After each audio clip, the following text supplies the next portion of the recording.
When Isaac was old and his eyes were so weak that he could no longer see, he called for Esau, his older son, and said to him, "My son." "Here I am," he answered. Isaac said, "I am now an old man and don't know the day of my death. Now then, get your equipment, your quiver and bow, and go out to the open country to hunt some wild game for me. Prepare me the kind of tasty food I like and bring it to me to eat, so that I may give you my blessing before I die." Now Rebekah was listening as Isaac spoke to his son Esau. When Esau left for the open country to hunt game and bring it back, Rebekah said to her son, "Jacob, look, I overheard your father say to your brother Esau, 'Bring me some game and prepare me some tasty food to eat, so that I may give you blessing in the presence of the Lord before I die.' Now, my son, listen carefully and do what I tell you. Go out to the flocks and bring me 2 choice young goats, so I can prepare some tasty food for your father, just the way he likes it. Then take it to your father to eat, so that he may give you his blessing before he dies." Jacob said to Rebekah his mother, "But my brother Esau is a hairy man while I have smooth skin. What if my father touches me? I would appear to be tricking him and would bring down a curse on myself rather than a blessing." His mother said to him, "My son, let the curse fall on me. Just do what I say. Go and get them for me." So he went and got and brought them to his mother, and she prepared some tasty food, just the way his father liked it. And Rebekah took the best clothes of Esau, her older son, which she had in the house, and put them on her younger son Jacob. She also covered his hands and the smooth part of his neck with the goat skins. Then she handed to her son Jacob the tasty food and the bread she had made. He went to his father and said, "My father." "Yes, my son," he answered. "Who is it?" Jacob said to his father, "I am Esau, your firstborn. I have done as you told me. Please sit up and eat some of my game so that you may give me your blessing."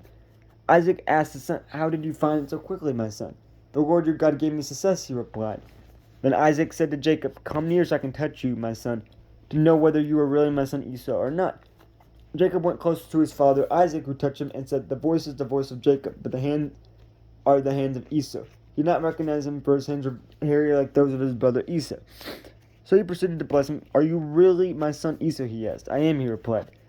Then he said, "My son, bring me some of your game to eat, so that I may give you my blessing." Jacob brought it to him, and he ate. And he brought some wine and drank. Then his father Isaac said to him, "Come here, my son, and kiss me." So he went to him and kissed him. When Isaac caught the smell of his clothes, he blessed him and said, "Ah, the smell of my son is like the smell of a field that the Lord has blessed. May God give you heaven's dew and earth's richness, and abundance of grain and new wine. May nations serve you and people bow down to you. Be Lord over your brothers, and may the sons of your mother bow down to you. May those who curse you be cursed, and those who bless you be blessed."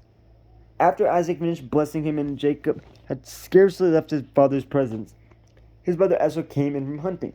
He too prepared some tasty food and brought it to his father. Then he said to him, "My father, please sit up and eat some of my game so that you may give me your blessing." His father asked him, "Who are you?" "I am your son," he answered, "your firstborn Esau." Isaac trembled violently and said, "Who was it then that hunted game and brought it to me? I ate it just before you came, and I blessed him. And indeed he will be blessed." When Esau heard his father's words, he burst out with a loud and bitter cry and said to his father, "Bless me. Me too, my father. But you said your brother came deceitfully and took your blessing." Esau said, "Isn't he rightly named Jacob? This is the second time he has taken advantage of me. He took my birthright and now he's taking my blessing." Then he asked, "Haven't you reserved any blessing for me?" Isaac answered Esau, "I have made him lord over you and have made all his relatives his servant, and I have sustained him with grain and new wine. So what can I possibly do for you, my son?" Esau said to his father, "Do you have only one blessing, my father?" "Bless me too, my father." Then Esau wept aloud. His father Isaac answered him, "Your dwelling will be away from the earth's richness, away from the dew of heaven above. You will live by the sword, and you will serve your brother. But when you grow restless, you will throw his yoke from off your neck." Esau held a grudge against Jacob because of the blessing his father had given him. He said to himself, "The days of mourning for my father are near. Then I will kill my brother Jacob." When Rebekah was told what her older son Esau had said, she sent for her younger son Jacob and said to him, "Your brother Esau is planning to avenge himself by killing you. Now then, my son, do what I say. Flee at once to my brother Laban in Haran. Stay with him for a while until your brother's fury subsides. When your brother is no longer angry with you and forgets what you did to him, I'll send word for you to come back from there. Why should I lose both of you in one day?" Then Rebekah said to Isaac, "I'm disgusted with living because of these Hittite women. If Jacob takes a wife from among the women of this land, from Hittite women like these, my life will not be worth living.